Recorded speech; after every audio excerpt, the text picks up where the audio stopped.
Alors, je reviens sur le groupe Larocque, qui était donc cette fameuse circulaire Larocque de 86, et voilà, je reviens sur ce propos parce que ça me semble intéressant d'intégrer ma réflexion sur cette espèce de consolation qu'on peut apporter dans la lutte et de soulagement. Cependant, il est important que les pouvoirs publics affirment que chaque personne à la fin de sa vie a droit au respect, à la dignité, au soulagement de ses souffrances. Pour moi, c'est vraiment la question majeure aujourd'hui, d'un point de vue éthique, c'est la question de la souffrance. D'ailleurs, on a même un enseignement éthique extrêmement développé sur la notion de souffrance. Les progrès de la médecine et aussi de la solidarité sociale doivent donc se rejoindre pour que l'épreuve inévitable de la mort soit adoucie pour le mourant et traversée par les soignants et les familles sans destruction. Je trouve que c'est un positionnement extrêmement fort à prendre en considération. Donc les progrès de la médecine, les soins palliatifs ont aussi évolué, la lutte contre la douleur, et il y a 20-30 ans, enfin plutôt avant 30 ans, dans les services de cancérologie, on pratiquait l'euthanasie véritablement parce qu'il y avait pas d'alternative. Alors qu'aujourd'hui, vous avez toutes sortes de stratégies d'anticipation de la crise de douleur, des souffrances morales, tous les points peut-être qu'on évoquera dans le débat. Mais ce qui est également important, c'est pas uniquement le côté médical de l'approche, c'est aussi les solidarités sociales. Encore une fois, le sentiment d'exister, le sentiment d'appartenir, le sentiment de compter encore, le sentiment de pouvoir transmettre à l'autre. Je pourrais jusqu'à demain matin vous dire quel est l'éventail des dispositifs que l'on peut mettre en place pour donner à la personne le sentiment qu'elle existe encore. Il y a une phrase de Maïmonide qui dit « Penser la mort d'autrui, ou penser autrui comme s'il était déjà mort, c'est comme si on l'avait déjà tué ». En tous les cas, on pourra avoir cette réflexion, et j'imagine souvent l'impact et l'indécence, finalement, de nos discours sur les conditions de la mort, d'exception de certaines personnes, lorsque vous êtes face à une personne, par exemple, atteinte de sclérose latérale amyotrophique, médiane de suivi de 3 ans, vous êtes une personne proche d'une personne polyhandicapée, vous avez arraché à la mort et vous avez donné une consistance et une existence sociale dans la famille. Il y a quelque chose, quelquefois, dans le discours qui est de l'ordre d'une certaine indécence qui remet en cause même les valeurs profondes de la démocratie. En tous les cas, c'est ce qui m'interpelle dans le discours. Également, un point à prendre en considération, notre approche de la notion de souffrance, puisque c'est vraiment au cœur du débat aujourd'hui. On voit que le débat va se cristalliser dans les mois qui viennent sur la question de la sédation, donc sur la lutte contre une douleur mais beaucoup plus globale, soulager sa souffrance. Et j'avais trouvé très important ce texte de 83, bien que la douleur ne soit que partiellement responsable de la souffrance du patient, les effets qu'elle peut avoir sur la vie de ce dernier peuvent aller du malaise supportable au sentiment d'épuisement et d'effet écrasant. Du point de vue phénoménologique, je crois que c'était une description intéressante de ce qui se joue dans ces situations et qui devrait appeler de notre part des réponses les plus adaptées. Et que ce n'est pas en termes d'anticipation de la mort, c'est en termes de soutien dans une lutte construite et, j'allais dire, justifiée, pondérée par rapport à la fois à la douleur et à la souffrance. Je rappelle assez rapidement, c'est ici aussi inspiré de la loi Leonetti au niveau de cette formulation. En toutes circonstances, le médecin doit s'efforcer de soulager les souffrances du malade par des moyens appropriés à son état et l'assister moralement, de dimension à prendre en compte. Il doit s'abstenir de toute obstination déraisonnable dans les investigations ou la thérapeutique et peut renoncer à entreprendre ou poursuivre des traitements qui apparaissent inutiles, disproportionnés ou qui n'ont d'autre objet ou effet que le maintien artificiel de la vie. Vous voyez que ça, c'est le code de déontologie, c'est tout l'esprit de la loi du 22 avril 2005. Je vois mal comment on peut encore aller plus loin. Alors effectivement, on peut retravailler, comme va le faire, j'en avais dit le 25 avril, la question de la sédation. Mais pour vous dire que certaines personnes, vous savez qu'il y a eu 3 lois finalement sur la famille. Il y a eu la loi en février 1999 sur les soins palliatifs, la loi de 2002, donc le droit des malades et fins de vie, qui aborde le droit des malades et qualité du système de santé, la loi Kouchner, et puis la loi du 22 avril 2005 sur les droits des malades et fins de vie. Et en fin de compte, ça a l'air pour vous, surtout que vous avez des gens jeunes dans la salle, ça a l'air de vous quelque chose d'évident, mais dans les années 80, on pensait que la première loi qui serait votée en France serait une loi favorable à l'euthanasie et qu'on condamnerait le pion à ce qui est arrivé par la suite au Benelux, c'est-à-dire 2001, 2002, les 2 premières lois dans le Benelux sur la dépénalisation de l'euthanasie. On était dans un contexte où on ne pensait pas qu'on aurait une loi qui serait aussi juste, loi d'ailleurs qui a été reprise dans plusieurs pays. Pour l'instant, nous n'avons en Europe que 3 petits pays, le Benelux, sur une population quand même très importante, qui ont prêté le flanc finalement à l'évolution en termes de dépénalisation de l'euthanasie. Également, dernier point sur ma partie ouverture sur la souffrance et soulagement, dans une situation de fin de vie, l'évaluation du bénéfice global revêt une place particulièrement, je vous passe assez rapidement pour toujours revenir par la suite. En effet, la prolongation de la vie ne doit pas être en soi le but exclusif de la pratique médicale, qui doit viser tout autant à soulager les souffrances. La difficulté de toute décision médicale en fin de vie est de garantir le respect de la dignité de la personne et l'équilibre entre la protection de la vie et le droit de la personne d'être soulagée, si possible, de sa souffrance.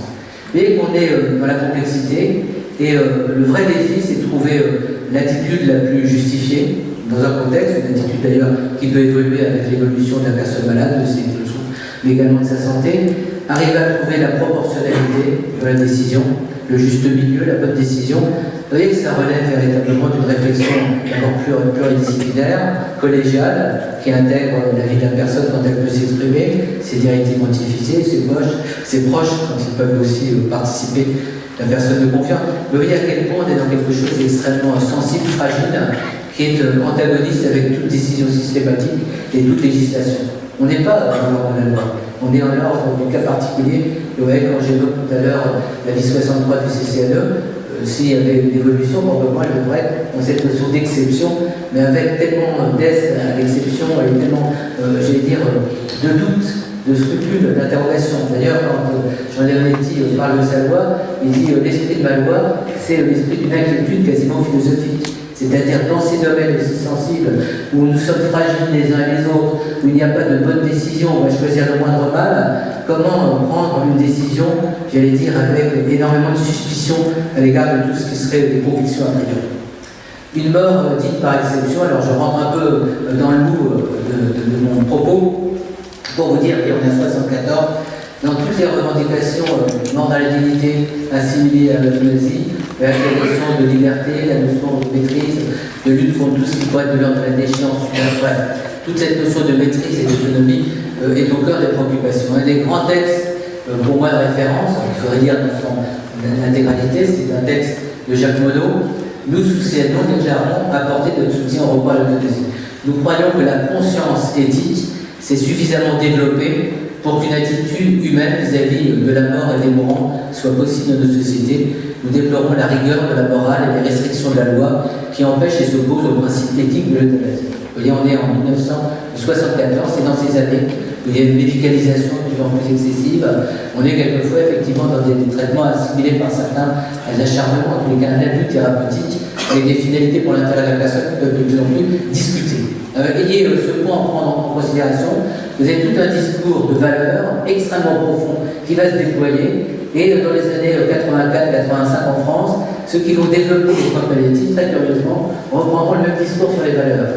C'est-à-dire que ce sont les mêmes valeurs que partagent des gens qui sont, en tous les cas dans cette génération, je ne vous parle pas des gens de la DMD d'aujourd'hui, qui sont plutôt partisans sur une évolution vers une euthanasie dont la spécificité, c'est pas le suicide, l'euthanasie, c'est un acte qui est pratiqué par un médecin. C'est là où il y a un vrai problème. Donc c'est pas sur le suicide revendiqué d'un point de vue philosophique, comme par exemple dans le mythe de Sisyphe. Voilà. Mais prenez en compte, c'est un discours tout à fait profond, avec des valeurs extrêmement structurantes, très estimables, qui va se déployer. Et on va avoir deux discours un petit peu parallèles, quelquefois un peu contradictoires et quelquefois complémentaires. Et je solliciterai évidemment, les plus jeunes dans la salle n'ont pas vraiment en tête une des personnalités qui était emblématique dans ce débat. C'est Léon Schwarzenberg, qui était donc cancérologue à Villejuif et qui va écrire un livre tout à fait important, historiquement, qui est Changer la mort. Mais je ne vais pas citer ce livre, avec le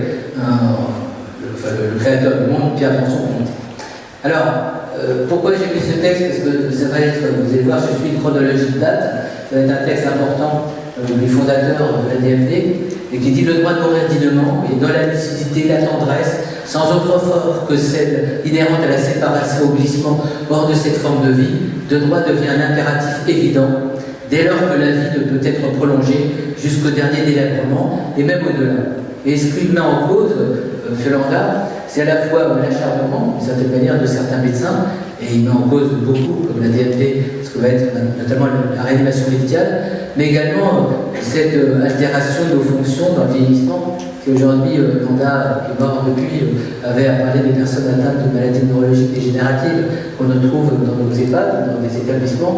Il serait horrifié. Et d'ailleurs, lorsqu'il y a eu le vote de la loi du 22 avril 2005, les éthiciens parisiens ont dit oui, mais cette loi n'a pas de vraie crédibilité parce que qu'en est-il des personnes atteintes de maladies neurologiques dégénératives qui ne pourront pas revendiquer quoi que ce soit pour elles et considérer a priori que si ces personnes éthiciennes étaient dans cette situation, elles ne voudraient pas qu'on prolonge inutilement leur existence. Alors, une personnalité intéressante, je fais une petite chronologie, Henri Caillanet, l'euthanasie, un mot qui ne doit pas faire peur, imposer une vie à celui qui veut mourir, n'est-ce pas porter atteinte à sa dignité. À un moment donné, mais je ne cite pas aujourd'hui pour d'autres raisons, Bernard Kouchner disait effectivement c'est difficile d'employer le mot euthanasie dans les années actuelles avec ce à quoi ça renvoie dans les pratiques de l'euthanasie sur des personnes vulnérables, handicapées, âgées et autres. Et donc, néanmoins, à un moment donné, les gens de la même manière qu'ils ont dit le mot dignité c'est un mot qu'on s'approprie, le mot euthanasie c'est un mot parmi tant d'autres. Il y a deux façons d'aborder la mort, et c'est intéressant d'un point de vue éthique et philosophique, parce que Caillavet exprime bien, d'une manière assez claire, les grands positionnements de référence, la maîtriser, vous voyez, ou la subir. C'est là où on retrouve de l'autonomie. Enfin, je ne sais pas si on trouve une vraie autonomie sur la mort, on l'anticipe, parce que quelle est notre autonomie après notre vie, c'est une question qu'on peut se poser, qui touche à la métaphysique. Alors quand on est laïque, comme l'était Henri Caillavet, on peut aussi se poser la question. En fin de compte, quand vous discutez avec les gens, c'est pas la mort qu'ils choisissent. Ils refusent une vie qui est devenue insupportable. C'est-à-dire, la mort devient préférable à la vie qu'ils vivent. Voilà. C'est surtout ça, quand on va au fond de la question. Cela étant, ça s'exprime en ces termes. En cela, le suicide conscient est l'acte authentique de la liberté de l'homme. Pour tous ceux qui considèrent que la vie ne vaut pas la peine d'être vécue, c'est l'expression qu'on a, la vie ne vaut plus la peine d'être vécue, il n'y a plus de sens, il n'y a plus de direction, que d'un bien est devenu une malédiction, nul pouvoir, serait-il religieux, médical, législatif, moral, ne saurait se dresser contre leur décision de mourir, parce qu'ils sont seuls juges de la qualité de leur vie. Alors pour la jeune génération, c'est vrai que le pouvoir médical disait quelque chose aussi à cette époque. Le pouvoir aussi masquer la maladie, le secret qui était finalement entretenu autour de la maladie grave. Il y a tout un ensemble d'éléments d'abus. Vous savez, vous avez un grand texte que je ne vais pas citer, j'aurais pu le faire, c'est un texte de 1984 du père Patrick Verspirek, qui était un des grands acteurs du mouvement des soins palliatifs, qui s'appelle Sur les pentes de l'euthanasie, où il montrait comme ça, de manière discrétionnaire, le chef de service, à la fin de la semaine, disait le 12, le 27 et le 28, j'ai pas envie de le retrouver lundi. C'était un peu des décisions qui étaient prises sans concertation, au pied de la tête, mais c'est une réalité qui a été encore une réalité récemment, le côté discrétionnaire, où on ne parle pas de ces questions. Également, alors, je le sollicite, c'était un mot durable, il reste un peu là, c'est comme pour vous exciter que je l'ai mis, mais quand il vous arrive d'effectuer une telle action, l'acte d'euthanasie, vous êtes dégoûté parce que vous dites que vous avez échoué. Et très souvent, dans le débat de ces années, c'est l'échec médical qui fait qu'on pratique l'euthanasie. C'est-à-dire le médecin qui est dans l'incapacité d'assumer son échec et qui veut mettre fin à cette confrontation insupportable, à son impuissance à pouvoir plus guérir. La médecine, c'est guérir les gens. Et vous n'avez pas pu le faire. Alors que fallait-il faire? Est-ce qu'il fallait respecter la vie avec une majuscule et la faire se poursuivre contre le gré de cette femme? Est-ce qu'il fallait respecter la vie avec une minuscule et accepter qu'elle la quitte comme elle l'avait souhaité au moment où elle était véritablement vivante et non déchue, comme elle le disait, à chacun sa réponse? Il se trouve que ces textes, pour ceux qui les reliront, on rentre vraiment dans l'humain, dans l'expérience phénoménologique, dans ce qu'on ressent, finalement confronté à des situations d'échecs thérapeutiques réitérés et d'impuissance face à une mort prochaine avec les douleurs et la présentation des souffrances qu'on a évoquées. Juste, c'est pour ça que je vous ai mis 83, je ne ferai pas le même hommage aujourd'hui au président de l'Ordre des médecins, même si dans la salle il y a des gens représentants dits de l'Ordre des médecins par rapport à sa dernière proposition de 83, mais en 84, à Montvillet, vous avez eu toute une génération de présidents de l'Ordre des médecins, Bernard Glorion, Louis René, qui ont été à la pointe d'un combat extrêmement fort et intelligent sur la fin de vie, la dignité de la fin de vie et les soins palliatifs, heureusement, parce que sans ça, les soins palliatifs n'auraient pas pu se déployer. Je ne suis pas certain que si aujourd'hui l'Ordre des médecins était confronté par rapport à la position qu'il a prise en février dernier, il soit aussi militant pour les soins palliatifs, et c'est une question qu'on va poser aux intéressés. Mais le médecin, loin d'abandonner l'homme qui va mourir avec une assistance attentive et généreuse, c'est peut-être parce que des médecins l'ont parfois oublié qu'on ose aujourd'hui leur demander de se faire un instrument de mort. Et d'ailleurs, dans le rapport SICAR, qui a été rendu en décembre dernier, il aborde aussi à la fois l'attitude des médecins, cette espèce de négligence, cet abandonnisme qui est encore de vigueur aujourd'hui, puis la négligence sociale également à l'égard de ces personnes. Léon Schwarzenberg, et c'est une date qu'il faut vraiment prendre en considération, 1985, c'est le congrès de Nice, qui était le mouvement déclencheur. Je ne vais pas vous raconter la petite histoire, mais ça sera pour une autre fois, du mouvement des soins palliatifs en France. Il arrive que la lutte contre la maladie soit perdue. C'est à ce moment que le médecin et l'entourage doivent retrouver leur rôle immémorial. Je vous passe assez rapidement. Si la lutte contre la maladie est perdue, la lutte pour le malade doit encore avoir lieu. Mais c'est un point assez important. Il reste combien de minutes? D'accord, c'est gentiment dit. Donc il me reste un capital temps de 10 minutes. J'ai déjà parlé vite, je pourrais parler un peu plus vite, mais ce que je propose à Jacques, c'est de m'inviter une autre fois pour la suite du parcours. Ça sera le deuxième thème. Donc, si la lutte contre la maladie est perdue, la lutte contre le malade doit encore avoir lieu. Vous voyez, aider un malade dans ce cas, ce n'est pas la mort qui demande, c'est l'arrêt d'une vie qui n'en est plus une. Mais c'est des points, en tous les cas, à prendre en considération, que les gens nous disent. Et rentrer dans ces subtilités, c'est des mots, c'est comme ça que le discours s'est construit. Pour rentrer dans l'archéologie de ce qui se passe aujourd'hui. Je passe assez rapidement parce que là, on va dire que j'ai usé mon temps et je vais vraiment respecter l'auditoire pour qu'on ait vraiment un débat. Je passe assez rapidement sur un point qui pour moi est historiquement important, c'est la vie 63 du CCNE, suivi quelques années plus tard avec un certain retard par la position de l'ordre des médecins de février dernier. Mais fin de vie, c'est intéressant, fin de vie, arrêt de vie, euthanasie. Je rentre assez rapidement pour vous dire que vous avez en 2002 une réflexion importante des réanimateurs, la Société de réanimation en français, sur la réanimation des traitements qui va donner la loi de l'éthique. Tout ça pour vous dire que quand on fait l'éthique, c'est pas uniquement des grandes phrases, il faut entrer aussi dans une construction qui sollicite l'histoire, comment les choses se sont construites. Et vous voyez, cet avis est important. À l'époque, c'était Didier Sicard qui venait de prendre la présidence du CCN. Le comité renonce à considérer comme un droit dont on pourrait se prévaloir la possibilité d'exiger d'un tiers, le médecin, qui mette fin à une vie, la valeur de l'interdit du de même fondatrice, de même qu'on appelle à tout mettre en œuvre pour améliorer la qualité de vie des individus. Parce qu'il dit plus loin, face à certaines détresses, et on rentre vraiment dans le débat actuel, et j'imagine dans le positionnement de François Hollande. Face à certaines détresses, lorsque tout espoir thérapeutique est vain et que la souffrance se révèle insupportable, on peut se trouver conduit à prendre en considération le fait que l'être humain surpasse la règle et que la simple sollicitude, alors on peut dire aussi la compassion, se révèle parfois comme le dernier moyen de faire face ensemble inéluctable. Cette position peut être d'engagement solidaire.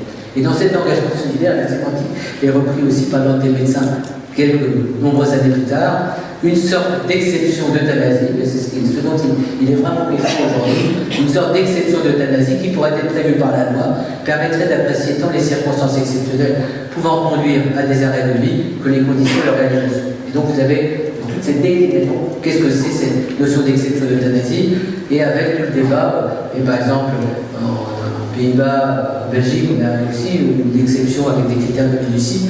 On voit qu'aujourd'hui, l'exception a été très remise en cause, très ébréchée, mais par des critères extrêmement précis. Et on voit qu'il y a une extension aujourd'hui au grand mélancolique, éventuellement aussi en décembre dernier, ces jumeaux qui étaient atteints de cécité et qui, au moment où on leur annonce leur cécité, demandent d'euthanasier, qui sont euthanasiés. Quelquefois, on peut même, pour les gens qui sont intéressés, se faire euthanasier en bloc opératoire aux Pays-Bas. C'est très éthique, ça permet de récupérer vos organes. Donc, maintenant, l'avis du... Vous voyez que je ne fais pas dans la provocation, mais si vous avez la provocation, ça sera un autre registre, ce ne serait pas totalement éthique. Et donc, fin de vie, assistance pour réunir, c'est dans la filiation un peu 13 ans de réflexion du Conseil national de l'ordre des médecins, qui, j'ai même oublié, il y en avait plusieurs à l'ordre des médecins pour prendre cette décision, donc je corrigerai, sur des requêtes persistantes, suicidaires et réitérées de la personne, atteinte d'une affection pour laquelle il soit une décision médicale légitime doit être prise devant les situations cliniques exceptionnelles.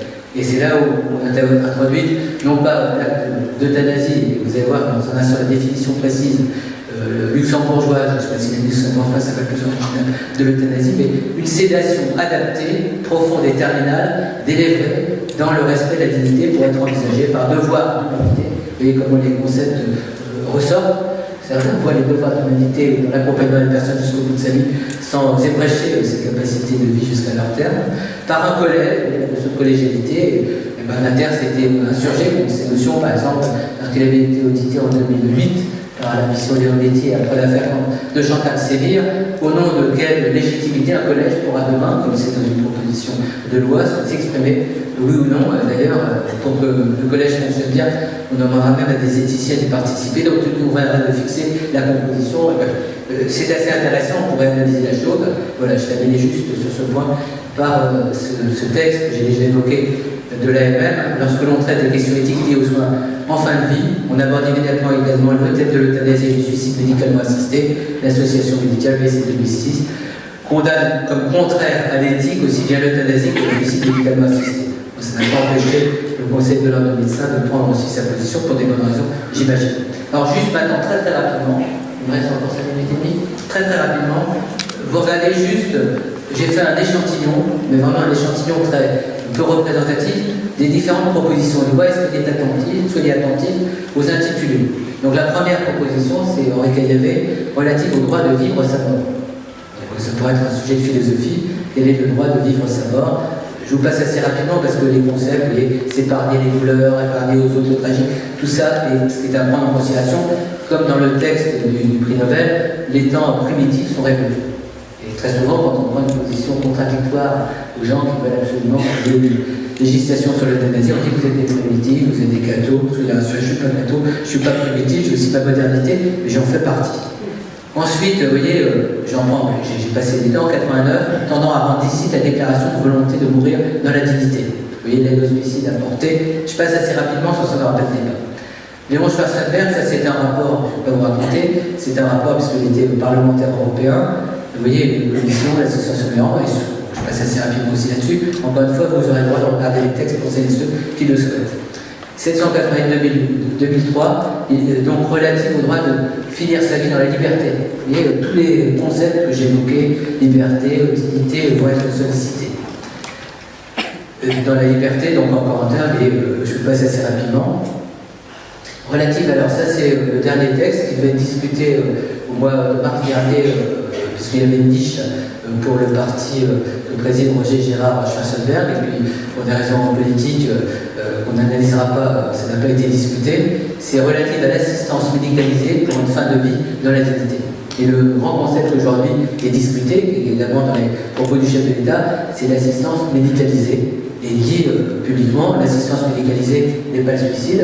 Donc les vraies questions, je ne vais pas les détailler maintenant, c'est la notion de suicide médicalement assisté, l'assistance médicale à la personne. Je ne vais pas détailler maintenant, si on aborde ça dans notre échange, c'est bon. Et juste, je voulais vous donner ces définitions, parce que souvent on parle de l'euthanasie et du suicide médicalement assisté. Vous savez que vous avez l'euthanasie, suicide médicalement assisté, ou suicide assisté comme en Suisse par exemple. Je trouve que c'était assez intéressant d'avoir cette définition en tête. Pour l'application de la présente loi, c'est la troisième loi qui a été votée au niveau du Benelux, il y a lieu d'entendre par euthanasie l'acte pratiqué par un médecin qui met intentionnellement, et le mot intentionnalité, même pour la sédation, est fondamentalement important, fin à la vie d'une personne à la demande expresse et volontaire de celle-ci. Ce qui veut dire que les personnes inconscientes, par exemple, non compétentes, ne peuvent pas en bénéficier. Tout la problématique est abordée dans la proposition de Leonetti du 25 avril. Par assistance au suicide, j'ai bien d'entendre le fait qu'un médecin aide intentionnellement une autre personne à se suicider ou procure à une autre personne les moyens à cet effet. Vous voyez, ces définitions sont importantes. Et vous voyez, je terminais cette petite partie par la saisine, en quelque sorte, au CCNE, dont on attend avec une certaine impatience les conclusions. Donc on est le 18 décembre, SICA remet son rapport, vous voyez. Alors il y a différents points par rapport notamment pour les directives anticipées qui pourraient même peut-être opposables. Comment rendre plus digne les derniers moments d'un patient dont les traitements ont été interrompus à la suite d'une décision prise à la demande de la personne ou de sa famille ou par les amis. Voilà, c'est sur cette interrogation, la troisième, que le CCNE doit se prononcer. Je passe là rapidement, je suis désolé. J'espère qu'il n'y aura pas de crise psychologique. Il y a des SAMU avec des psychologues qui vous assisteront à la sortie. Je vais juste aller à ma conclusion. Tout ça pour vous dire, si j'aime bien, excusez-moi, je ne suis pas très politique, surtout ici, je ne suis pas sûr que ce soit vraiment la personnalité qui soit le mieux accueillie, mais Roselyne Bachelot, elle avait, dans un débat à l'Assemblée nationale qui a été le dernier grand débat sur cette question, une formule que j'ai beaucoup aimée. Ce n'est pas la vie qui est liée, mais d'abord la douleur dont il faut libérer le patient. Au stade terminal ou avancé d'une affection grave et incurable, l'exigence de liberté s'impose jusqu'au bout. Vous voyez, et je trouvais très très beau cette formulation, très belle cette formulation. Les soins palliatifs, se déployant dans des gestes de vie, sont une assistance à la liberté. Cette liberté est le bien le plus précieux qui fonde notre dignité, cette dignité toujours invoquée, mais trop souvent trahie dans ses principes. Quand dans ma prochaine réincarnation, je travaillerai comme soignant dans une unité de soins palliatifs, je demanderai à mon chef de service de mettre ça parole, j'allais dire, qui explique bien toute la dimension éthique des soins palliatifs. Ouais, ma conclusion, elle va être rapide, d'autant plus rapide qu'il n'y a pas eu de vrai développement, excusez-moi d'avoir été un peu rapide, mais chacun a son opinion et pourra avoir ensuite un échange. Donc j'ai pris 4 ou 5 textes. Ce texte que j'avais trouvé très intéressant, protéger et entourer les plus faibles plutôt que faciliter leur disparition. Je crois que c'est vraiment un enjeu de fond. Vous voyez, développer la solidarité en protégeant et entourant les plus faibles et non à faciliter leur disparition. Nous serons tous demain des personnes vulnérables dont on voudra, pour une raison ou pour une autre, faciliter notre disparition. C'est une question, en tout cas, qu'on peut se poser dans notre positionnement par rapport à ces questions. Puis également, assez rapidement, c'est 2 textes que vous les regarderez, comme vous regardez diaporama, sur la notion de respect des personnes, pourquoi au fond, comment on juge, c'était la respecter. Et quand on dit respecter de son identité physique à sa liberté de sujet, comment on respecte une personne qui n'a plus d'identité physique, qui a été altérée par la maladie, qui est gravagère dans un hôpital, dans une EHPAD, comment on respecte une personne qui n'a plus la faculté de discernement et d'exprimer ce qu'elle est, ce qu'elle souhaite, ce qu'elle pense, enfin, des questions importantes auxquelles on est défié. Également, le respect de la personne est un des principes d'humanité. Puis je terminais assez rapidement sur 2 citations. Les citations de penser solidairement à la fin de vie, rapport à François Hollande. Donc, la Commission entend à l'issue de son travail souligner qu'il serait illusoire de penser que l'avenir de l'humanité serait humain, à l'affirmation sans limite d'une liberté individuelle, en oubliant que la personne humaine ne vit et ne s'invente que reliée à autrui et dépendante d'autrui. Un véritable accompagnement de fin de vie ne prend son sens que dans le cadre d'une société solidaire qui ne se substitue pas à la personne et lui témoigne écoute et respect au terme de son existence. Et vous dire à quel point le débat pour moi est implanté au niveau de la société. C'est pas uniquement un débat de médecin, c'est pas uniquement un débat de professionnel, c'est pas un débat de spécialiste, c'est un débat de société. Et on cherche à travers un certain nombre d'initiatives, et c'est moi j'y participe, par compassion, par l'interrogation, c'est vraiment créer un débat de société. Vous verrez, pour ceux qui piqueront l'ouvrage dans une FNAC ou qui le prend un ami, vous verrez qu'il y a des propositions à la fin de l'ouvrage extrêmement concrètes. Et puis je terminais par cette citation de Mourir pour des idées, au vous les bouts de feu, au vous les bouts d'apôtres, mourrez donc les premiers, nous vous cédons le pas, mais de grâce, mort bleu, laissez vivre les autres. La vie est à peu près leur seul luxe ici-bas, car enfin la camarde est assez vigilante et n'a pas besoin qu'on lui tienne la faute. Et c'est vrai, je terminerai encore une fois sur un propos, quand on est, comme beaucoup d'entre vous, confronté à des personnes en situation de vulnérabilité dans la maladie ou le long cours, qui doutent de l'instant futur, qui doutent du sens de leur existence, je ne suis pas certain que le vrai débat, la vraie forme éthique, soit de se préoccuper des conditions de leur mort. C'est vraiment de se préoccuper de leurs conditions de vie, d'existence, reconnues et acceptées jusqu'au bout de l'existence. Et je crois que c'est vraiment le défi auquel on est confronté. Et merci de votre attention et merci à l'Espace Éthique de m'avoir invité. Même si j'étais rapide, vous avez vu que j'étais contraint dans le temps, il fallait 3 heures. Merci de votre attention.